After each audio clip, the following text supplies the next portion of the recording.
योग तुझा घडावा, तुझे कारणी देह माझा पडावा.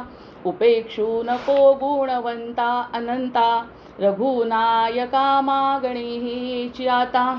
हनुमंतांची कुळवल्ली राममंडपा वेला गेली, श्रीराम भक्तीने फळली, रामदास बोले या नामे.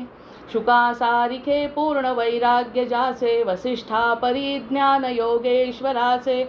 कवी वाल्मिका सारिखा मान्य ऐसा, नमस्कार माझा सद्गुरु रामदासा. जयाचा जगी जन्म नामार्थ झाला, जयाने सदा वासनामात केला. जयाच्या मुखी सर्वदा नाम कीर्ती, नमस्कार त्या ब्रह्मचैतन्य मूर्ती. नेत्राने गुरुराजमूर्ती आपुली, मी जे धवा पाहिली.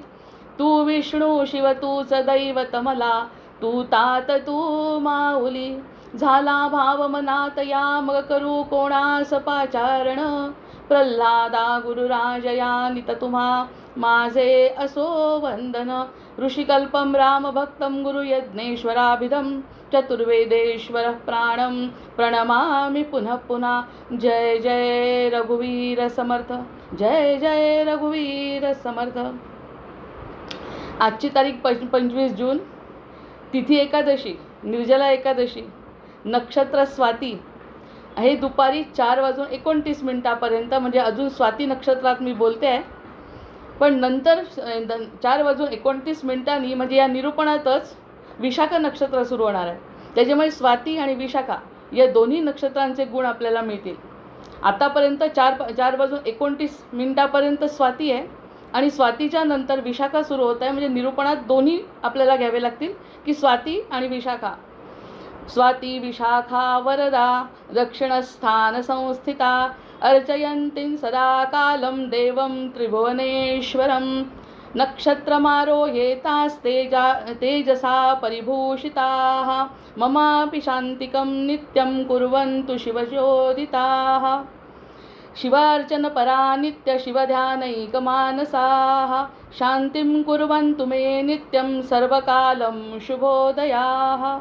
जय जय रघुवीर समर्थ. स्वाती आणि विशाखा नक्षत्राचे गुण घेऊन हे जे आजचं नक्षत्र आहे त्या नक्षत्रावरती आज आपलं विवेचन जोडायचा प्रयत्न करते.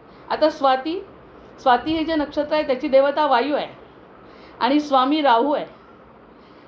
गंमत आहे हां. स्वाती राहू आहे, राशी तूळ आहे आणि शुभग्रह त्याचा शुक्र आहे. स्वातीचा देवता वायू आहे, स्वामी राहू आहे, राशी तूळ आहे आणि शुभग्रह शुक्र आहे. स्वभाव स्वतंत्र आहे.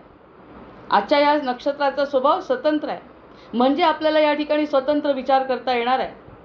प्रत्येक वेळी जो मनाचा पगडा असतो मागच्या संस्कारांचा, तो संस्कारांचा पगडा झुगारून देऊन जर नवीन काही निर्मिती मनामध्ये आणायची असेल तर आणू शकतो. असं स्वतंत्र स्वभाव आहे त्याचा, स्वातीचा. आणि संदेश काय आहे? मुख्य म्हणजे दुसरा संदेश पण काय आहे त्याचा, की स्वतःचा मार्ग निवडा. आता स्वातंत्र्य आणि स्वतःचा मार्ग निवडा म्हणजे आत्मनिर्भरता हे स्वाती नक्षत्राचं लक्षण आहे. म्हणजे किती आपल्याला जुळल्यासारखं आहे. स्वाती नक्षत्र देवता वायू, स्वामी राहू, तूळ राशी, शुभग्रह शुक्र, स्वभाव स्वतंत्र आणि संदेश स्वतःचा मार्ग निवडायचा आहे म्हणजेच आत्मनिर्भरता. जर या वयात तरी आता आत्मनिर्भरता पाहिजे. मला जे वाटतं ते करण्याचं स्वातंत्र्य, विचार करण्याचं. मी कोणता विचार करू आणि एका विचारानेच तर मुक्ती होते. विचार जसे करू तशीच आपल्याला फळं मिळतात. त्यामुळे विचारांचं स्वातंत्र्य आणि मुख्य म्हणजे त्याचा संदेश असा या नक्षत्राचा की तो म्हणजे स्वतःचा मार्ग निवडा, आत्मनिर्भर व्हा. आता 4:29 जे सुरू होणार आहे माझ्याच निरूपणामध्ये ते आहे विशाखा. त्याची देवता इंद्र आहे आणि त्या इंद्र अग्नी, दोन्ही इंद्र आणि अग्नी देवता आहे. स्वामी गुरु आहे, गुरुवारचा दिवस आला आहे, गुरु आहे, बृहस्पती म्हणजे त्याला. राशी तूळ राशी पण वृश्चिक आणि नंतर स्वभाव हा ध्येयवादी आहे. जे सगळ्या गोष्टींचा विचार करताना किती आनंद होतो बघा. त्याचा स्वभाव ध्येयवादी आहे, काहीतरी एक ध्येय ठरवतो. ह्या नक्षत्रामध्ये जो विचार जन्माला येतो किंवा त्या दिवसभर त्याचा परिणाम काय असतो. नक्षत्र थेरपी आता एक छान निर्माण होते की त्या नक्षत्रानुसार माणसाला फळं घेता येतात, मिळवता येतात. मग याचा स्वभाव ध्येयवादी आहे. संदेश आणि लक्ष हे काय आहे, निश्चित ठेवा, लक्ष निश्चित ठेवा हा संदेश आहे. आणि तेच वरच्याचा पण संदेश आहे की स्वतःचा मार्ग निवडा. म्हणजे असं कुठलंही नक्षत्र केव्हाही येत नाही ब्रह्मांडामध्ये, बरोबर एकामागे एकच येतात सगळे नक्षत्र. आणि ह्या नक्षत्राला लागून दुसरं नक्षत्र जर एकाच दिवशी येत असेल तर त्याचा विशेष परिणाम दोघांचा मिळून आपल्याला मिळू शकतो.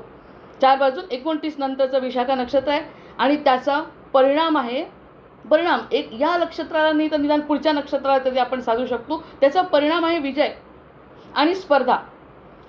कोणत्या तरी गोष्टीची स्पर्धा करून आणि स्वतः विजय मिळवायचं हे त्याचं लक्षण आहे विशाखेचं. हा विशाखा लक्षण आहे. नंतर आता गुरुवार आहे. गुरुवार म्हणजे हा विष्णूंचा वार आहे. आपलं विष्णू सहस्रनाम इतकं मनापासून आपण म्हणतो ऐकतो आणि गुरुवारच्या दिवशी त्याचं विशेष फळ आहे. गुरुवार विष्णूंचा वार आहे. त्यात तिथी एकादशी आहे आणि नंतर विष्णूची प्रिय तिथी एकादशी आणि नंतर दुपारी 4:29 नंतर गुरुचंच विशाखा नक्षत्र लागतं आहे. जय जय रघुवीर समर्थ. या सगळ्या घटना जेव्हा घडून येतात ना मला खूप आनंद होतो. आता विशाखा नक्षत्र 4:29 लागणार हे आपण ठरवलेलं नव्हतं. आपण जेव्हा विचार करतो, जेव्हा चिंतनाला बसतो तेव्हा काय घडतं हे माहिती नसतं. पण जर निरूपण सुरू झालं आणि त्यांनी सांगितलं की 4:29 नंतर विशाखा नक्षत्र आहे, मग विशाखा नक्षत्राचा स्वामी गुरु आहे आणि गुरु हा विष्णूचा लाडका वार आहे. एकादशी तिथी आहे आणि त्यानंतर विष्णूची प्रिय तिथी आहे. 4:29 नंतर गुरुचं विशाखा नक्षत्र लागतं आहे. म्हणजे आपण 4:30ला लक्ष ठेवायचं की ते विशाखा नक्षत्र लागतं आहे. मग आता या सगळ्या गोष्टींचा परिणाम स्वाती आणि विशाखा दोन्ही अतिशय गोड नक्षत्र आहेत. नक्षत्र सगळीच गोड आहे. एकही नक्षत्र आर्द्रा सोडलं तर बाकी सगळीच नक्षत्र गोड आहेत. आर्द्रा म्हणजे काय खूपच भयंकर परीक्षा घेते फक्त, बाकी काही नाही. कारण ते मीन राशीत येत असल्यामुळे सगळ्यात शेवटची रास आहे आणि शेवटच्या राशीमध्ये ते जास्त त्रास देतं कारण मुक्ती देणारं नक्षत्र आहे. मग ह्या सगळ्या गोष्टींचा जेव्हा विचार केला, विनाकारण कोणतंही नक्षत्र आणि कोणताही ग्रह असा फिरत नाही, कोणतीही तिथी अशी फिरत नाही, कोणताही दिवस असा आपल्यासमोर येत नाही. मग ह्या सगळ्या गोष्टी बघितल्यानंतर स्वाती आणि विशाखाचा फायदा, गुरुवारचा फायदा, त्यानंतर एकादशीचा फायदा हे सगळं आपण घेण्यासाठी हा आजचा विचाराचं चिंतन आहे. आणि त्या चिंतनाचं वैशिष्ट्य असं आहे की स्वतंत्रता. आज जर एखाद्याला वाटलं की हे खरंच हे मला खूप पटलं आणि याच मार्गाने जायचं तर तो स्वतंत्र आहे. त्या मार्गाने जायला तो स्वतंत्र आहे कारण नक्षत्र आत्मनिर्भर आहे. हे याच वेळी होईल काय फक्त याच गुरुवारी? सतत 1 महिन्यातून येतच राहणार आहे नक्षत्र. त्यावेळी तसा फायदा घेत राहायचा. नक्षत्रांकडे लक्ष दिलं तर मग नक्षत्रांचं समोर येत आहे आपल्या. म्हणून आता एकादशीचं स्तोत्र म्हणून आजच्या या निरूपणाला सुरुवात करते. आता या ठिकाणी एकादशी आपल्या समूहामध्ये टाकलेलं आहे, ते तुम्ही स्वतःसुद्धा वाचू शकता. मी जेव्हा म्हणते ते स्वतःसुद्धा समूहात जे टाकलं आहे ते वाचू शकतो आपण. एकादश्यां महं तिथी पुण्या सर्वार्थसाधिनीं विष्णो प्रियतमा तस्या कीर्तयेन गुणोत्तमां सर्वपापहरं पुण्यं मोक्षदा धर्मवर्धिनी एकादशीं नमस्यामि भुक्तिमुक्तिफलप्रदां व्रतेन तपसा सार्थं या कृत्वा विष्णुपूजनं साहि याति हरिं धाम सर्वसिद्धिफलप्रदं कृताना कृता वापि स्मृता यापि मानवैः सर्वदोषविनाशाय सा तिथि शुभदा सदा. अन्नदानं सहस्राणि तीर्थयात्रा शतान्यपि न लभते फलं येन तत्फलं लभततिथिः गृहस्थो वा वने वासन् यो भजेत् मधुसूदनम् एकादश्यां विशेषेण स याति परमां गतिं न वेदपाठनं तावत् न दानं न च यागकृत् यथा फलं प्रत्यादेशा एकादश्यां कृता क्रिया दारिद्र्यं रोगमायांसि दोषदुःखादिकं तथा एकादशी विनाशाय स्वयमेव समर्था सदा श्रद्धया यो हरे भक्त संकीर्तनपरायण सदा कुर्यात् व्रतं पुण्यं तिथी एकादशी शुभाम. अशा पद्धतीने एकादशीचं हे जे स्तोत्र आहे, पुण्यफलदायी असं जे स्तोत्र आहे ते आपण म्हटलं. आणि त्या म्हटल्यानंतर ह्या सगळ्या दिनविशेष आपण बघितला. दिनविशेषाचा फायदा आपण कसा घ्यायचा हे सुद्धा बघितलं. आणि फलश्रुती मी वाचत नसते सहसा, कारण देवाला जे द्यायचं ते अतिशय उत्तम आपल्याला देणार आहे. आपल्यासाठी जे उत्तम आहे तो देव देत असतो. त्यांनी फलश्रुती दिलेली ती वाचण्याची काही गरज नाही. आपल्याला निरूपणाकडे वळायचं आहे. मग आता त्यांनी 25 जूनचं प्रवचनसुद्धा महाराजांचं जे आहे त्या महाराजांच्या प्रवचनातल्या 2 ओळी फक्त म्हणते की सदाचरण हा परमार्थाचा पाया आहे. त्यांनी सांगितलं की सदाचरण हा परमार्थाचा पाया आहे. आजच देवदर्शन व्हावं म्हटलं तर कसं होईल? आजच्या आजच देवानी माझ्यासमोर उभं राहावं तर ते शक्य नाही. मग सद्गुरूंची आज्ञा पाळावी, साधन करू लागावे म्हणजे सर्व काही होते. जेवायला बसले म्हणजे पोट भरायचं राहतं का? महाराज विचारतात, जेवायला बसलो आपण तर पोट भरायचं राहतं का? पोट भरतं, आपोआप भरतं. त्यामुळे आपण फक्त जेवणाची क्रिया करायची, तसं आपण नामस्मरणाची क्रिया करायची. त्याचं फळ देण्याचं काम आपले ईश्वर किंवा सद्गुरू त्यांच्या हातामध्ये ते आहे. परमार्थ हा आपल्यासाठीच असल्यामुळे जसं आत्मनिर्भर व्हायचं नक्षत्र आहे परमार्थ हा आपल्यासाठीच असल्याने तो आपल्याला शक्य आहे किंवा नाही. परमार्थ आपल्यासाठी असल्यामुळे तो शक्य आहे किंवा नाही हे विचार करून बघायचं. थोडा वेळ 5 मिनटं स्वतःला विचार करायला द्यायचं आणि तो आपल्याला शक्य आहे असं जर वाटलं, आधी विचार करायचा की मला हे करणं शक्य आहे का, काय की परमार्थ आपल्यासाठी आहे, मग मला शक्य आहे किंवा नाही हा विचार मनातल्या मनात करायचा, तो करणं भाग आहे. आणि जर असं पटलं शक्य आहे असं जर पटलं मनाला, नाही पटलं सोडून दिलं. आणि जर पटलं असं वाटलं तर मात्र केल्याशिवाय राहू नये. जय जय रघुवीर समर्थ. आधी 2 विचार करायचे, हा परमार्थ माझ्यासाठी शक्य आहे का, माझी इच्छा आहे का, आत्तापर्यंत मला काय मिळालं, आत्तापर्यंत मला काय मिळालं नाही, आता मला काय मिळवायचं आहे, या सगळ्यांचं चिंतन करत असताना मला परमार्थ शक्य आहे का हा प्रश्न विचारल्यानंतर जर त्याचं उत्तर हो आलं तर बाकी सोडू नये. म्हणजे आतूनच दाद घ्यायची असं आपल्याला या ठिकाणी महाराजांनी सांगितलं. आज 25 जूनला भगवंतावर अकारण प्रेम करणे याचं नाव परमार्थ. त्यांनी साध्या शब्दात सांगितलं की भगवंतावर अकारण प्रेम करणे हे म्हणजे परमार्थ आहे, हा परमार्थ आहे, दुसरं काहीही नाही. मग या सगळ्या 3 गोष्टी, तिथीवार, नक्षत्र आणि एकादशीचं स्तोत्र, एकादशीचा पुण्य दिवस, यावेळी आपण आता आपल्या नव्या अवताराकडे, आपल्या म्हणजे भगवंताच्या नव्या अवताराकडे वळू. कृष्ण अवतार संपलेला नाही, पण आपल्याला अवतार दशावतार आधी घ्यायचे असल्यामुळे आपण नंतर त्याच्या लीला केव्हाही ऐकू शकतो. आता अवतारांच्या लक्षणं कसे घेतोय आपण त्याकडे लक्ष देऊ. हा अवतार ज्या ठिकाणी जसं सांगितलं की सूर्य म्हणजे राम आणि चंद्र म्हणजे कृष्ण आणि मंगळ म्हणजे नृसिंह, ह्या परशुराम म्हणजे शुक्र, हे झालेले आहे. आता जो मत्स्यावतार आहे त्या मत्स्यावताराचं कारण हा केतू ग्रह आहे. आज राहूचं नक्षत्र आहे आणि राहू आणि केतू तसे जवळच असतात. तर त्यांनी सांगितलं जवळ म्हणजे एकमेकांना सारखे फळं देतात. आता केतू आहे ना, त्याचं लक्षण आहे केतूचं. मत्स्यावतार हा केतूमुळे होतो, म्हणून आपण केतूचं म्हणू. प्रलय पयोधि जले धृतवानसि वेदम, प्रलय पयोधि जले धृतवानसि वेदम, विहित विहित्र चरित्रमखेदम, केशव धृत मीन शरीर, जय जगदीश हरे, जय जगदीश हरे, जय जगदीश हरे. केशव धृत मीन शरीर, जय जगदीश हरे. मीन शरीर घेतलंय भगवंतांनी आणि त्याचा जर सखोल अभ्यास केला ना, आपण अगदी हृदय ओथंबून आल्याशिवाय राहणार नाही. मग हा केतू हा मत्स्यावताराचा कारक आहे. जसं चंद्र हा कृष्णाच्या जन्माचा कारक आहे. कारक म्हणजे त्यावेळी त्याच नक्षत्रावर जन्म घेतलाय. चंद्राच्या कलाकलांप्रमाणे त्याचा आनंद वाढतो. सूर्य असा तापलेला गोळा आहे ज्ञानसूर्य, तो फक्त आत्म्याचा कारक आहे. कृष्ण मनाचा कारक आहे. नृसिंह अवतार जो आहे तो शक्तीचा कारक आहे. मग या सगळ्या गोष्टींमध्ये केतू हा मत्स्यावताराचा कारक आहे. आता मत्स्यावतार मासा कसा असतो, मासा जसा अथांग समुद्रात राहतो, तरीही पाण्याचा एक भाग असून सुद्धा तो वेगळा असतो, पाण्यापेक्षा तो वेगळा असतो. तसंच हा केतू काय करतो आपल्या जीवनात. केतू जर आपल्या प्रत्येकाच्या जीवनात ग्रह असतातच. आपल्या जीवनामध्ये केतू काय करतो, माणसाला जगाच्या मोहमायेतून बाहेर काढतो. असतो पाण्यात, समुद्राच्या पाण्यात मासा, आणि समुद्राच्या पाण्यात राहून जसा अलगद तरंगतो तसा भवसागरात राहिलेला जीवसुद्धा जर केतूची कृपा झाली तर अलगद बाहेर पडतो भवसागरातून. हे केतूचं लक्षण आहे. किती कठीण परीक्षा घेऊ त्याची, कितीही कठीण परीक्षा त्या माणसाची घेऊ, पण तो जसा भवसागरातून पार करतो. कारण जसा मासा पाण्यात राहून वेगळा असतो, जगाच्या मोहमायेतून बाहेर काढून अध्यात्माकडे लावतो. आता आजच्या नक्षत्राचं वर्णन जे करतो त्या वर्णनाशी अगदी तंतोतंत जुळच आहे. जर मला वाटलं मोहमायेतून बाहेर पडायचं तर नक्षत्र आपल्याला साथ देणार आहे. त्या नक्षत्राचा जास्तीत जास्त फायदा ब्रह्मांडाचा आपण घेऊ शकतो, असा हा केतू आहे. आणि अदृश्य शक्ती आहे त्याच्याजवळ. अदृश्य कोणती शक्ती, मत्स्यावतारात विष्णूंनी प्रलयाच्या वेळी वेदांचं रक्षण केलं आहे आपल्याला जनरल माहिती आहे. आपला तर जन्मच नव्हता, म्हणजे मानवच नव्हते, फक्त जल होतं. जलामध्ये जलचर प्राणी होते, याच्या व्यतिरिक्त कोणतंच जीवन नव्हतं. ऋग्वेदातली पहिली संहिता आहे ती. मग ते म्हणे वेदांचं रक्षण केलं, कारण वेद चालले होते तळाशी. मग त्या वेद म्हणजे ज्ञानाचं रक्षण केलं. आणि केतू देखील, हा केतू काय करतो ग्रह, जसं भगवंतांनी मत्स्यावतार घेऊन त्या हयग्रीवापासून आपल्या वेदांना जसं सोडवलं, तसा हा केतू आपल्यामध्ये गुप्तविद्या, गूढ ज्ञान आणि अंतर्ज्ञानाचा काळ बनतो. हे सगळं अंतर्ज्ञान वगैरे केतूमुळे मिळतं. मग आपण सगळे सकारात्मक विचार जर केले तर केतू वाईट कसा ठरेल. केतू आपल्याला गूढ ज्ञान देतो. समजा एखादा कठीण प्रसंग आला, त्या कठीण प्रसंगामध्ये तो असं शिकवतो की या कठीण प्रसंगामध्ये उभी राहा, आत्मनिर्भर बन आणि स्वतःचा मार्ग शोध. मी पूर्ण तुला सपोर्ट करतो, तुला त्या गोष्टीचं मार्गदर्शन करतो. असा हा केतू आहे.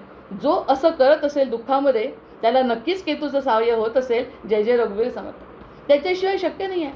आपल्याला बळ जे मिळतं ते सगळे ग्रहांमधून आणि ब्रह्मांडातूनच बळ मिळतं, जे आपल्याला आत्म्याला कारक असतं. महाज्ञान आणि अंतज्ञानाचा काळ असतो. केतू जर आपल्या पत्रिकेत आला, तो त्याचा दुसरा भाग बघितला की भयंकर त्रास होतो.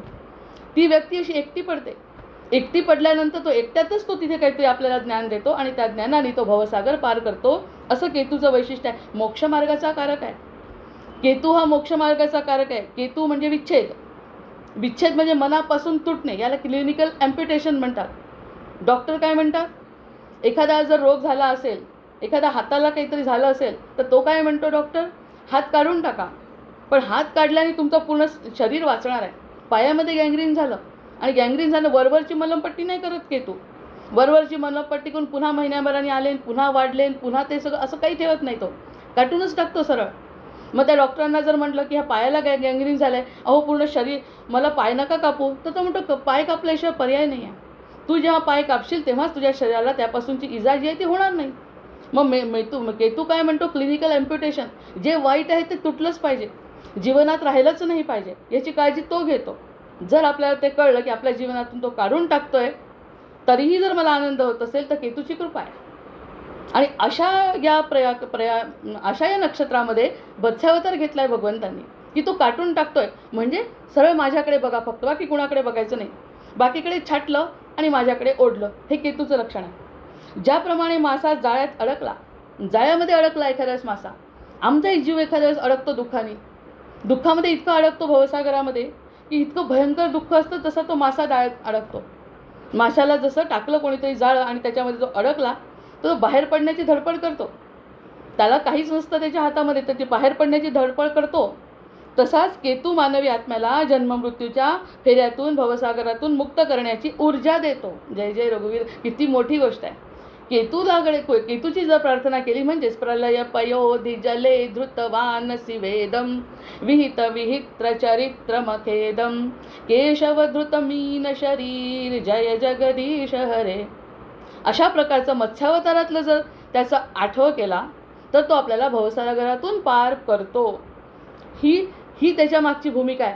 आता आपण बोलत बसलो तितका वेळ नसतो. सूर्याच्या वेळेस कसा वेगळा बदल होता बोलताना, चंद्राच्या वेळेस कसा बदल होता, कलाकलांनी चंद्र वाढतोय, तसा कलेकलेनी प्रेम वाढत आहे. या ठिकाणी प्रेम वगैरे काही नाही आहे केतूजवळ. केतू म्हणतो छाटून टाकतो तुला जे नको आहे ते. जर तुझ्या जीवनातून एखादी गोष्ट गेली, कोणाच्या जीवनातून पैसा गेला, कोणाच्या जीवनातून माणसं गेली, कोणाच्या जीवनातून प्रसिद्धी गेली, जाऊ दे, मी आहे ना. हे सगळं जरी गेलं तरी तू मी आहे असं सांगणारा केतू आहे. आणि असा मत्स्यावतार भगवंतांचा जेव्हा आपला जन्म नव्हता, आपला काय मानवाचाच जन्म, मानव सृष्टीच नव्हती, तेव्हा भगवंतांनी जन्म घेऊन वेदांना वाचवलं आहे. कशासाठी? हे ज्ञान पुढच्या पिढीला मिळावं म्हणून भगवंतांनी हयग्रीवापासून समुद्राच्या खोल जाऊन त्या सगळ्या ज्ञानाला वाचवलं आहे. आणि हे ज्ञान मिळाल्यामुळेच आपण केतू कळू शकतो. हे मानसिक गोंधळ असेल एखाद्याचा, तर ही कथा, ज्यांच्या मनामध्ये गोंधळ आहे, खूप जास्त दुःख आहे, हे तर आपण प्रत्येकजण अनुभवतो, त्याची फलश्रुती आहे केतूची. ज्याच्या मनामध्ये अतिशय गोंधळ आहे, ज्याला खूप त्रास आहे, आणि त्यांनी जर ही कथा वाचली, नुसती मत्स्यावताराची कथा वाचली, म्हणजे प्रत्येक कथा कोणी वाचावी याला सुद्धा महत्त्व आहे. ही जर मत्स्यावताराची कथा ऐकली ना, आणि माशांना अन्न दिलं, मासोळ्यांना जर अन्न टाकलं, बरेच ज्योतिषी सांगतात की तुम्ही माशांना कण टाका धान्याचे. तर या दोन गोष्टी केल्या तर केतू सकारात्मक फळ देतो. कळलं ना आपल्याला हे आणून महाराजांनी आधी काय म्हटलंय? आधी विचार करा, तुम्हाला या परमार्थात पडायचं आहे का पुनरपी जननमच्या फेऱ्यात राहायचं आहे, याचा विचार करा. आणि एकदा का विचार केला तर मी सांगतो ते उपाय करा. आणि ते उपाय केल्यानंतर त्या ग्रहाचे, त्या नक्षत्राचे आणि ती कथा वाचल्याने तुम्हाला त्याचे सकारात्मक परिणाम मिळतील, याची गॅरंटी घेतली आहे. हयग्रीव, आता ही जी हयग्रीवाची गोष्ट आहे, आता ही जी कथा आहे त्या कथेमध्ये काय झालं, ते मनू जो आहे, वैवस्वत मनू म्हणजे आपला सत्यव्रत राजा. सत्यव्रत राजा जो होता तो अतिशय धर्मनिष्ठ होता, अतिशय चांगला राजा होता, धर्मनिष्ठ, तपस्वी होता आणि भगवत भक्तसुद्धा होता. आणि हे सगळे 3 गुण असल्यामुळे भगवंत त्याच्या जीवनात आले. कोणाच्या जीवनात येत नाहीत. हा अतिशय सत्यव्रत राजा जो आहे त्यांनी तिथून आपल्या खरं म्हणजे मत्स्यावतारापासूनच आपल्या जीवनाला सुरुवात झाली आहे. हा दुसऱ्या भागामध्ये सांगते ती गोष्ट. आता त्या एक दिवस तो अतिशय धर्मनिष्ठ भगवत भक्त असा तो राजा. अतिशय सुंदर त्याचं कार्य चालू आहे राज्यामध्ये. एके दिवशी नदीत ही गोष्ट सगळ्यांना माहिती आहे. एके दिवशी तो नदीत स्नान करायला गेला. सूर्याला अर्घ्य द्यायला गेला आणि अर्घ्य देत असताना रोजच यायचा. पण आज विशेष घडलं त्याच्या जीवनात काहीतरी. रोज आला म्हटल्यावर ते अर्घ्य देत असताना त्याच्या ओंजळीमध्ये एक लहानसा मासा आला. भगवंत स्वतःहून येतात, स्वतःहून त्याच्या हातात आले. त्याच्या हातामध्ये लहानसा मासा आला. आणि त्या माशाने विनंती केली, आपल्या राजाला विनंती केली, राजन मला मोठे मासे मारून टाकतील आणि कृपा करून माझं रक्षण कर. तू सगळ्यांचं रक्षण करतो, तू माझं रक्षण कर. आणि मला ना थोडा त्रास होता, मी लहान आहे अजून, छोटासा असल्यामुळे मोठे मासे मला त्रास देतील, तर तू कृपा करून माझं रक्षण कसं करायचं ते ठरव आणि तू माझं रक्षण कर. आपला दयाळू मनू त्यांनी काय म्हटलं, त्या माशाला आपल्या कमंडलूमध्ये घेतलं.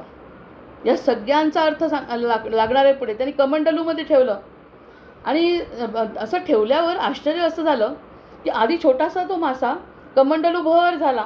तो एका रात्रीमध्ये इतका मोठा झाला की कमंडलूत मावेनासा झाला.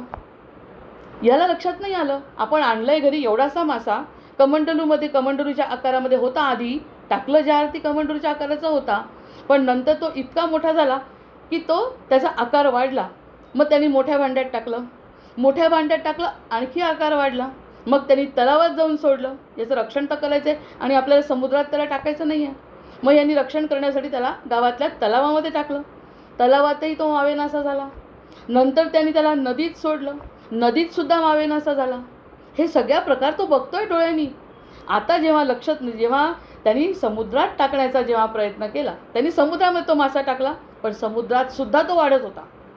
म्हणजे आधी जो एवढासा त्याच्या हातामध्ये मावणारा जो मासा, जो आपल्या हातामध्ये येणारा मासा तो समुद्रात मावेनासा झाला. तेव्हा त्या मनूच्या लक्षात आलं की हे काही साधं नाही आहे.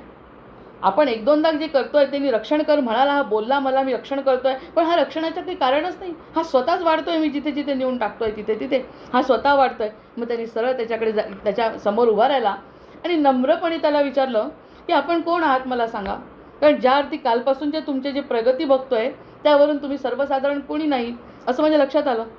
तेव्हा तो दिव्य मासा म्हणाला, स्वतःचं स्वरूप प्रगट केलं त्यांनी आणि सांगितलं की मी स्वतः भगवान विष्णू आहे. शांताकारं भुजगशयनं पद्मनाभं सुरेशं विश्वाधारं गगनसदृशं मेघवर्णं शुभांगं लक्ष्मीकान्तं कमलनयनं योगिभिर्ध्यानगम्यं वन्दे विष्णुं भवभयहरं सर्वलोकैकनाथं. जय जय रघुवीर समर्थ. मनुचं भाग्य फळाला आलं आणि त्यांनी असं म्हटल्यावर मी विष्णू आहे म्हटलं. मत्स्य काय म्हणाला, मत्स्य उवाच सप्तमेद्यतनाहुर्ध्व मर्ह द्रुप कल्पितं त्रैलोक्यं प्रलयं यास्यति तदाहं नौमीपस्थिता. त्यांनी सांगितलं, मनू तू सजग आणि धर्मनिष्ठ मानव तू आहे, लहानसा मानव आहे. आता लवकरच प्रलय येणार आहे आणि त्या प्रलयाचं मध्ये मला सगळ्यांचं रक्षण करण्याची जबाबदारी मला समजली आहे. लवकर प्रलय येणार आहे, त्यामुळे मी आता प्रगट झालो आहे. माझं काहीतरी कार्य सुरू होत आहे. प्रलयामध्ये तुझंसुद्धा कार्य आहे म्हणून तुझ्यासमोर आलो आहे. तुला काहीतरी करायचं आहे या प्रलयामध्ये म्हणून तुझ्यासमोर आलंय. त्यांनी असं सांगितलं.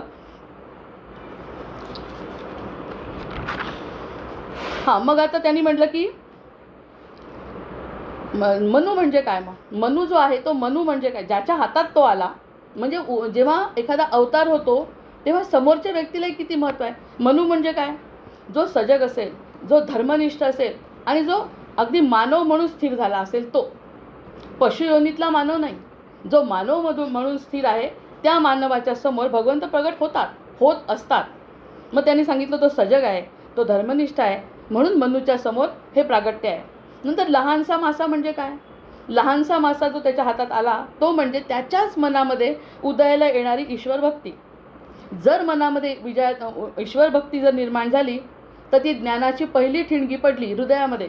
आस निर्माण झाली की मला ज्ञान संपादन करायचं आहे, म्हणजे तो छोटासा मासा हातात आला. माशाचं वाढतं स्वरूप म्हणजे काय, साधनेने वाढणारे दैवी ज्ञान. आणि त्यानंतर साधना करतो तो व्यक्ती आणि ती साधना केल्यानंतर त्याचं ज्ञानामध्ये भर पडते आणि तो ज्ञानी बनतो. त्याची सुरुवात धर्मनिष्ठ अंतःकरणापासून होते. धर्मनिष्ठ अंतःकरण, छोटंसं ज्ञानाची ठिणगी पडली कुठेतरी आणि मग तो इतका शोध घेतो त्या गोष्टीचा, मोठं मोठं मोठं होत जसा तो समुद्रामध्ये मोठा झाला तसं याचं ज्ञानसुद्धा अनंत होऊन जातं. त्याचं वैशिष्ट्य आणखी काय? मग त्यांची नौका ज्यामध्ये मनूला बसायला सांगितलं आहे, ती नौका म्हणजे काय की धर्म, गुरु आणि शास्त्रांचा आधार. धर्म, गुरु आणि शास्त्रांचा आधार या तीनच गोष्टींनी माणूस जगू शकतो. जेव्हा प्रलय येतो तेव्हा हे प्रलयामध्ये हे तीनच लोक वाचतात, बाकी सगळ्यांच्या प्रलयामध्ये विनाश होतो.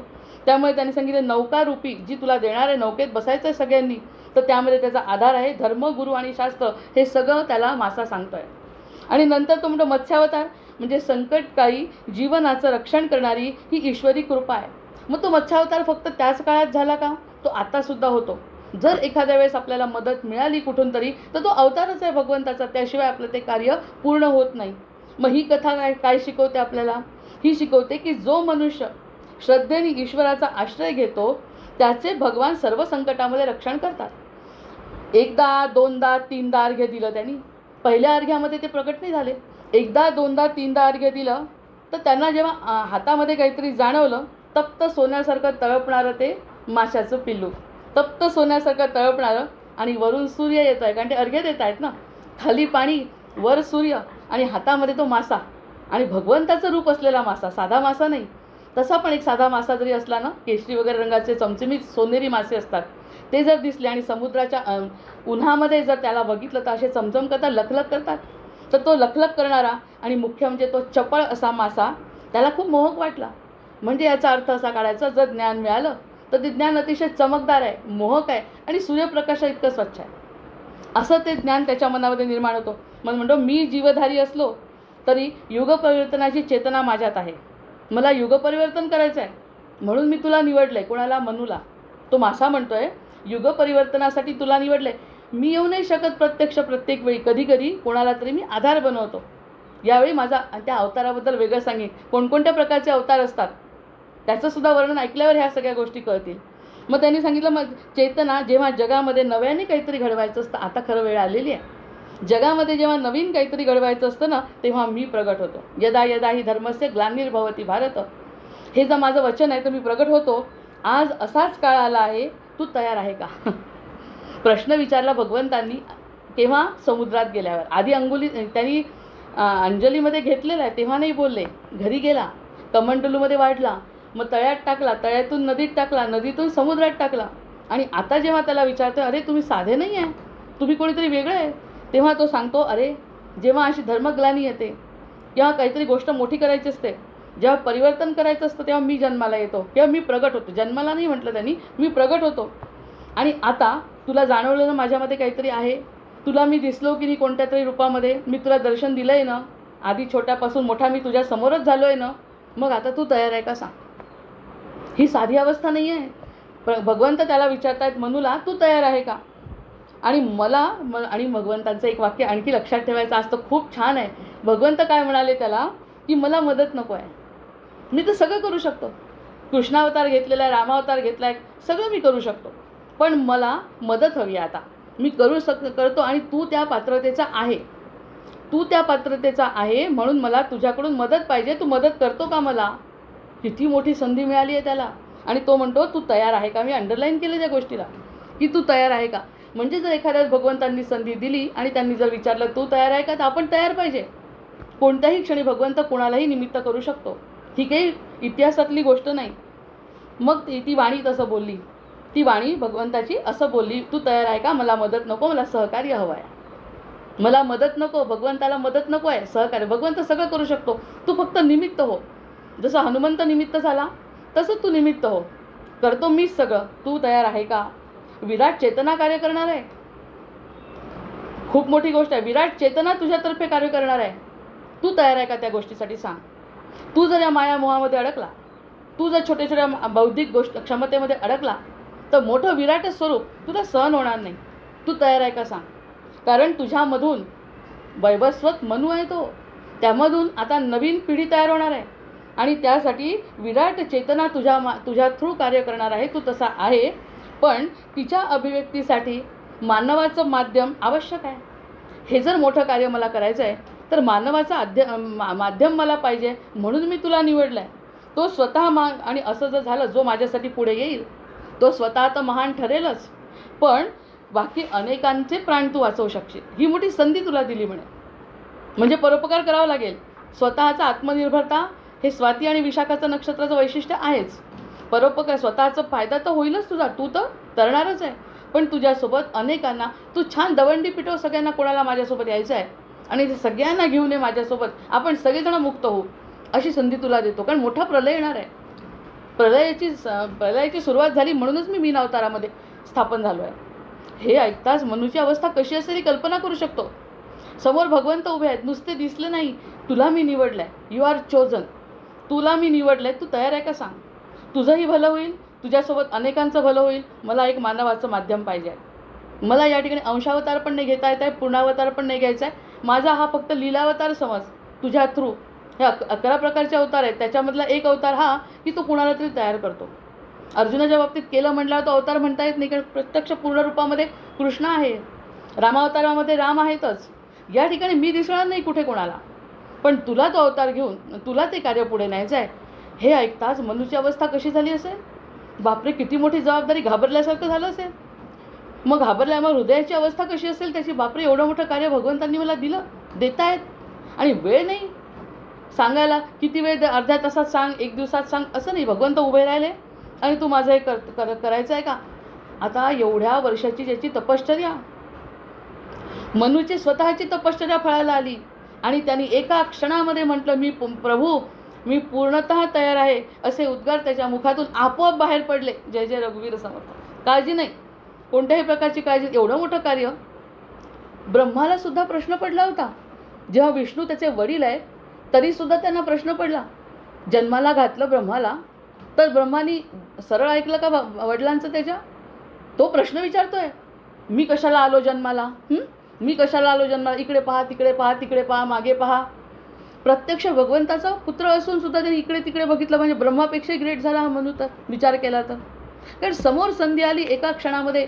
स्वतःच्या कपॅबिलिटीचा विचार न करता मग अनुराधा आणि स्वातीचं नक्षत्र कळलं असेल. आत्मनिर्भर, आतमध्ये भगवंत बसलाय ना, मग मला कशाची फिकीर आहे, मला कशाची फिकीर आहे. म्हणून मनूनी हो म्हटलं आपोआप, आणि तो म्हणतोय मी आपोआप हो म्हटलं.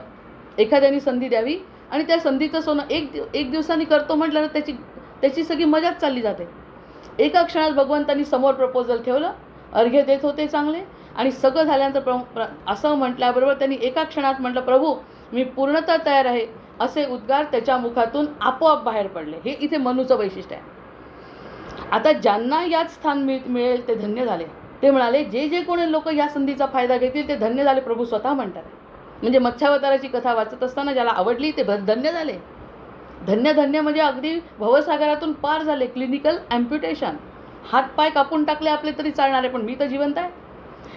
माझं कुटुंब नाही आहे माझ्यासोबत, माझा पैसा नाही माझ्याजवळ, माझी प्रसिद्धी नाही, माझं काही नाही, पण भगवंत आहात ना माझ्यासोबत, बस. मग तो भवसागरातून पार होतो. असा तो केतू आहे. केतूच ना हा केतुग्रह असा आहे. तो बिलकुल आपण शनीला दयामय दाखवत नाही म्हणतो, पण केतू जास्त. शनी तरी फक्त कर्मांची शुद्धी करतो. हा केतू तर आपल्या जीवनात नको ते काढून टाकतो, ते सहन झालं पाहिजे. मग त्यांनी सांगितलं, ह्यांनी ही जी कथा वाचली ते सगळे धन्य झाले. मी तर मासोळीचा आकार काढून ठेवला आज. जशी जशी मासोळी डोळ्यासमोर येते तसा आकार काढून ठेवला. त्याच्याकडे बघून युगाने त्यांना युगपुरुष म्हणून स्वीकारले. आणि जे जे वाचले त्या प्रलयामध्ये त्यांना सगळ्यांना युगपुरुष म्हणून स्वीकारलं गेलं. कारण भगवंतांनी संधी दिली आणि त्या संधीचं यांनी सोनं केलं. म्हणजे ते युगपुरुष नाही झाले. म्हणून मनूने स्वतःची त्यांची जी संतती जी आहे नंतरची, त्याला वैवस्वत मनू, मानव असं म्हटलं जातं. ह्यामध्ये अंतर्गत चिंतन काय आहे. नवयुगाची निर्मिती करणारी ही दिव्य चेतना सुरुवातीला कशी असते, लहान माशासारखी असते. आपल्या जीवनात येते, संधी येते आपल्या जीवनामध्ये, आपल्याला ती क्षुल्लक वाटते, पण हळूहळू तीच महान रूप धारण करते आणि आपणही महान बनतो. जशी ती चेतना लहान होती, लहानाची तळ्यातून नदीतून समुद्रात अशी वाढते, तिकडे वाढली तशी आपल्या मनामध्ये सुद्धा चेतना उत्थान पावते. मन उन्मन होतं. या सगळ्या घटना घडतात. मग ह्याचं विराट परिवर्तन घडतं. म्हणून तो काय म्हणतोय, त्याचं वैशिष्ट्य काय याचं, जागे व्हा, पुढे व्हा आणि नवयुगाचे मनू बना. जागे व्हा, पुढे व्हा आणि नवयुगाचे मनू बना. ही चेतना, हा त्याचा संदेश आहे. मग ही आपण आत्मजागृती हाक नाही का प्रत्येकाला? आतासुद्धा आत्मजागृती ज्याला व्हायची गरज असेल, आत्मनिर्भर व्हायचं असेल, तर ह्या दिव्य चेतना आपल्यासोबत सतत बोलत असते. आणि ही जीवनातली सगळ्यात मोठी संधी आहे, ज्या संधीचं सगळेजण जे कोणी फायदा घेतील ते धन्य होतील. मनूला कोणी देवानं बनवलं आहे का? आता या ठिकाणी मनूला बनवला, आपण अंश म्हणतो देवाचा, आपण सगळेच देवाचे अंश आहोत. पण जो दैवी वागतोय, त्याच्या समोर देव प्रगट होतोय, ते काही त्याला वेगळ्या लोकांनी बनवलं आहे का? वेगळं व्यंजन घेऊन काही? तसं काही नाही. सर्वसाधारण मनुष्य आहे, सत्याने वागतो, धर्माने वागतो आणि भगवंतावर विश्वास आहे. या 3 गोष्टी त्याच्याजवळ आहेत. मग त्यांनी फक्त एकच गोष्ट केली की ईश्वराच्या हाकेला ओ दिली. ईश्वराने हाक दिली, मला मदत करतो का? त्यांनी ओ ओ म्हटलं आणि झोकून दिलं स्वतःला त्या कार्यामध्ये. तो मनू आहे. मग त्याची पहिली मनाची अवस्था, मग दुसरी मनाची शुद्धीची अवस्था. आता तो सूर्योपासना करतोय. सूर्योपासना करत असल्यामुळे अंतःकरण शुद्धी झाली होती त्याची. रोज सूर्याला अर्घ्य देत होता. नंतर गायत्रीचा जप करत होता. गायत्रीचा जप करत होता म्हणजे चेतनेचा प्रकाश त्याच्यामध्ये होता. जेव्हा मन निर्मल होतं तेव्हाच हा दिव्य संकल्प आपल्या जीवनामध्ये प्रवेश करतो. अन्यथा ह्या सगळ्या गोष्टी आपल्या जीवनात येऊ शकत नाही. मग अंजली म्हणजे काय? तर क्षणिक अनुभूती, थोड्या वेळासाठी अनुभूती जर आपल्याला आज आली ती सुद्धा मोठी होऊ शकते. कमंडलू म्हणजे जपलेली प्रेरणा, त्याला सांभाळलं आहे त्यांनी. सरोवर म्हणजे विकसित विचार, सागर म्हणजे विराट चेतना आणि छोटा विचार म्हणजे साधना. छोटा विचार असतो आधी, मग तो साधनेमध्ये परिवर्तित होतो, मग त्याच्यात चिंतन होतं, मग त्याच्यामध्ये समर्पण होतं. ही जी घटना घडते ती. आणि आज महाराजांनी सांगितलं तेच, एखादा जर विचार मनात आला तर नीट विचार करा, त्या विचारावरती विचार करा आणि जर परमार्थ करायचा ठरवलं तर त्याच्या मागे जा. ते आणि मत्स्यावतारामध्ये काहीही बदल नाही. त्यांनी सांगितलं आधी छोटासा विचार मनात करा, छोटासा मनात विचार केल्यानंतर त्याच्यावरती साधना करा, त्याच्यावरती चिंतन करा, त्यामध्ये समर्पण टाका, म्हणजे तुम्हाला अनुभूती येईल. हे सरळ उत्तर आहे त्याचं. मनूला अमर्यादा, मनू म्हणतो की मी छोटा पण अमर्यादाचा मी स्वीकार केला म्हणजे तो मनू झाला. मनू कसा काय झाला की मी अमर्यादाचा स्वीकार केला म्हणून वैवस्वत म्हणून माझ्या नावाने संतती पुढे. मन मर्यादित असतं आपलं, पण चेतना अमर्याद असते. ही जी चेतना आपल्या जीवनात आली ना तर ती अमर्याद असते. कारण नको त्या गोष्टी केतुनी काढून टाकल्या. ज्या माझ्या मनात नकारात्मक विचार आहे ते सगळे काढून टाकले आणि सकारात्मक विचार जर मनात आले तर तो अमर्याद होतो ना व्यक्ती. आपण कल्पना करू शकतो, ह्यावरती स्वतःचं वैयक्तिक चिंतन आपण करू शकतो. त्यामुळे हा कोण प्रश्न निर्माण होतो? हा प्रश्न म्हणजे अहंभाव तुटणे. माझा अहंभाव जेव्हा तुटतो तेव्हा मग त्या ठिकाणी त्याची चेतना जागृत होते. मग ही दिव्यवाणी म्हणजे काय? दिव्यवाणी सुरुवातीच्या काळात आपण जेव्हा पुराणांमध्ये वाचतो ना, ते सगळेजण सारखे आकाशवाणी झाली आणि आकाशवाणीतून ते कळलं. ती दिव्यवाणी हे सगळं घडत असतं पुराणामध्ये. कारण ती अंतःकरण जी चेतना आहे ना, ती चेतना जेव्हा मोठी होते तेव्हा ती इथली चेतना ब्रह्मांडामध्ये एकत्र होते आणि त्या ब्रह्मांडातले संकेत तिला कळतात. आता श्रुती स्मृती पुराणसुद्धा तसेच आहे की ज्या ठिकाणी एखाद्या व्यक्तीला वाटलं, एखाद्या ऋषीला वाटलं, तर त्या ऋषीच्या चिंतनातून, मननातून, ध्यानातून त्या पूर्ण प्रेरणाशी तो जोडला जातो आणि त्यांनी ऐकलेलं आणि पाहिलेलं सगळं त्यांनी लिहून ठेवलं आहे आपल्यासाठी. ही जी गोष्ट आहे ही दिव्यवाणी म्हणजेच आकाशवाणी जुन्या पुराणांमध्ये सतत ऐकायला मिळते. आपल्याला समजत नाही आता आकाशवाणी होत का नाही, कारण आपली चेतना तेवढी जागृत नाही. जर चेतना जागृत झाली, अंतःप्रेरणेचा विस्तार झाला तर ती वाणी कळतं. ती वाणी बाहेरची नाही आहे, ती आतच होती त्याच्या. आणि म्हणून त्यांना पटकन रिस्पॉन्स दिला. ती वाणी जी होती त्याच्या आतच होती. असंच जर आपल्या जीवनामध्ये घडलं, सद्गुरूंनी म्हटलं हे करायचं आहे आणि ताबडतोब जर आपल्याला त्याचा रिस्पॉन्स देता आला तर ती वाणी आतच होती, म्हणून त्याचा विस्तार झाला. मग तेच तर म्हणतात की आतमध्ये असलं, जमिनीमध्ये असतं तेव्हाच तर बी उगवतं की नाही, नसलं तर कसं उगवेल. आमच्या मनामध्ये जर आनंद निर्माण झाला तर तो आत होता म्हणून बाहेर काढला भगवंतानी. जय जय रघुवीर समर्थ. आतली प्रज्ञा हीच अवस्था जिथे शब्द थांबतात तिथे अनुभूती बोलते. आत्मा मार्गदर्शन यालाच ऋतंभरा प्रज्ञा म्हणतात. आता ही मागे आपण ज्या बुद्धीवरती चर्चा केली, किती प्रकारच्या बुद्धी आणि मती आहे, त्याच्यावरती ही ऋतंभरा प्रज्ञा सगळ्यात मोठी प्रज्ञा आहे. ज्या प्रज्ञेच्या भरोशावर हा साधक दिव्य चेतनेशी जोडला जातो. आणि मुख्य म्हणजे त्यांनी असं म्हटलं का की तू मला मदत कर असं म्हटलं का भगवंतांनी? नाही. त्यांनी काय म्हटलं, मला सहकार्य करतो का? भगवंत त्याला म्हणाले, माझ्या या मोठ्या गोष्टीसाठी तू सहकार्य करतो का? तर त्यांनी पटकन जी हो म्हटलं, ती साधकाची ती खरी भूमिका असायला पाहिजे. आता तुला हे सगळं बाकीचं सगळं सोडून द्यायचं आहे आणि फक्त माझ्याकडे लक्ष देऊन मोठं कार्य करायचं आहे असं जर एखाद्या साधकाने म्हटलं तर ते साहचर्य भगवंताचं आपण हो म्हटल्यामुळे आपल्यातून प्रगट झालं. जय जय रघुवीर समर्थ. म्हणजेच त्याला आपण म्हणतो करचरणकृतं वा कायजं कर्मजं वा श्रवणनयन वा मानसं वा अपराधं विहितमविहितं वा सर्वमेतत् क्षमस्व. जय जय करुणाब्दे श्री महादेव शंभो. जे जे मी कार्य करीन ते सगळं तुला अर्पण केलं म्हटलं तर ती छोटीशी चेतना आहे ती अवाढव्य बनते. मग नंतर आला प्रलय. प्रलय जेव्हा येतो, प्रलय येणं कशाचं लक्षण आहे? नवसृजनाचं लक्षण आहे. त्याच्यामुळे हा जो प्रलय आला, बाहेरचा विनाश झाला, तो प्रलय वेगळा मनुच्या वेळेसचा. पण आपल्यामध्ये सुद्धा प्रलय होतो. कोणता प्रलय होतो? सगळ्या वाईट आणि नकारात्मक गोष्टी निघून जातात आणि सगळ्या निघून गेल्या, हे समजताय का माझं? सगळ्या आतल्या वाईट प्रवृत्ती निघून गेल्यामुळे पाटी कोरी होते आणि पाटी कोरी झाल्यावरती नवीन भगवंत काहीतरी नवीन लिहू शकतात. निघून गेलाय सगळं. केतूनी सगळं निघून मत्स्यावताराची कथा वाचली, सगळं मनातलं नकारात्मक निघून गेलं आणि मग भगवंत येतात सुवर्णाक्षरांनी आपल्या हृदयावर कोरतात. म्हणजे बाह्य विनाश नाही हा, फक्त आतमध्ये सुद्धा नकारात्मक काही शिल्लक राहिलं नाही. आणि जेव्हा असं होईल तो प्रलय आला माझ्या जीवनात, जे आर्द्रा नक्षत्राचं वैशिष्ट्य आहे. ते आर्द्रा नक्षत्र म्हणजे शिवाचं नक्षत्र आहे. तर तसा आर्द्रा नक्षत्राचा जो बाहेर प्रलय होतो तसा आतमध्ये सुद्धा प्रलय होतो. म्हणजे तो मनू फक्त जुनाच होता असं नाही, आपण सुद्धा मनू व्हायला पाहिजे. मग त्यांनी म्हटलं तो आपला संस्कारांमुळे म्हणा, कशामुळे म्हणा, अंतःकरण शुद्ध झाल्यामुळे सगळं तुटून जातं. मोह माया बंधन पाश सगळं तुटल्यानंतर जो प्रलय आला तो प्रलय वाईट कसा असेल? आणि त्या प्रलयानंतर जे उरतं, जो मनू उरला, त्यामध्ये भगवंतांचे सुवर्णाक्षरांनी हृदयामध्ये त्याच्या लिहिल्या गेलं. म्हणून ही मानव जात पुढे त्याच्या नावाने पुढे गेली. महा अहंभाव वितळला, बाहेरचा जन्म, तिथे नवीन युग सुरू झालं. बाहेरचं असं काहीच नाही, आतूनच आपला प्रलय झाला. आतमध्येच तो विरला, आतमध्येच त्याला माश्याचं स्वरूप दिसलं. त्यांनी चिंतन केलं, त्यांनी साधना केली आणि त्यांनी समर्पण केलं आणि अशा पद्धतीने भगवंतांनी त्याचं कार्य ह्याच्याद्वारे पूर्ण केलं, मनूच्याद्वारे. मनू म्हणजे अंतर्मनातला आदिपुरुष आहे. आता आपल्याजवळ सुद्धा तो आदिपुरुष आहे. मग पुरुष सुक्तात एकादशीला म्हणत असताना मग फक्त भगवंत डोळ्यासमोर येईल का? फक्त भगवंतासाठी म्हणू का? आपण ब्रह्मांडासाठी म्हणू. पुरुष सुक्त म्हणत असताना, पवमान म्हणत असताना, म्हणून हे लोक सांगतात पवमान म्हणायचं असेल तर फक्त सद्गुरूंसाठी करा आणि आपल्या आराध्य देवतेसाठी करा, इतर वेळी पवमानाचा उपयोग करू नका. याचं कारणच ते आहे.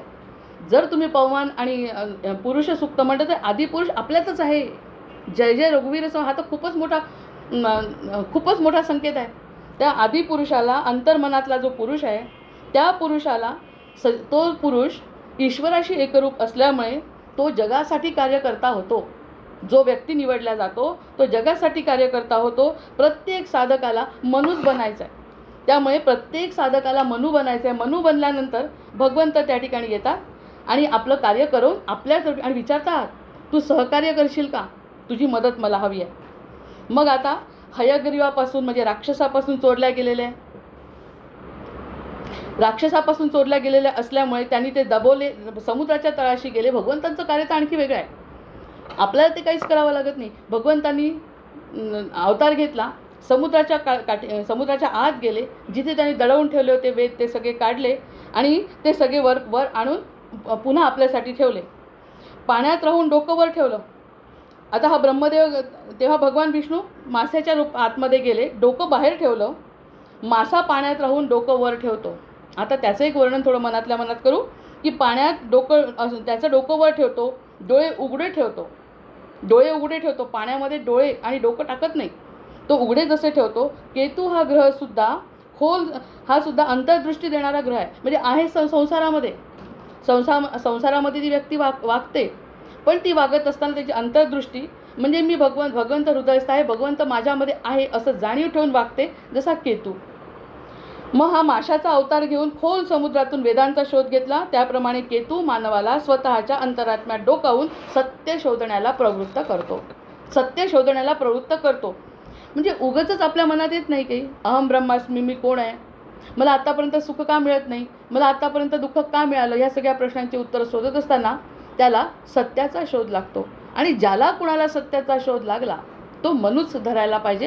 कारण जी ठिणगी छोटीशी पडली त्याचा मोठा झाला, मोठा होत त्यांनी स्वतःचं सहचर्य भगवंताला दाखवलं. अलिप्तता आहे त्याच्यामध्ये. इतक्या मोठ्या भवसागरामध्ये राहायचं आणि अलिप्तता कशी? केतू हा शरीराचा खालचा भाग आहे. केतूला डोकं नाही आहे. केतू हा शरीराचा खालचा भाग आहे, डोकं नाही आहे. याचा अर्थ केतू बुद्धीपेक्षा अनुभूतीवर भर देतो. म्हणजे मला अनुभव आला तर मी मानीन.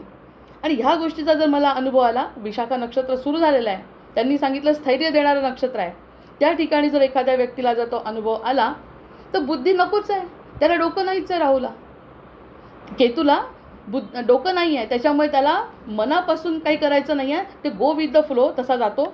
मत्स्यावतारामध्ये श्री विष्णूंनी नौकेला मार्गदर्शन केलं आहे.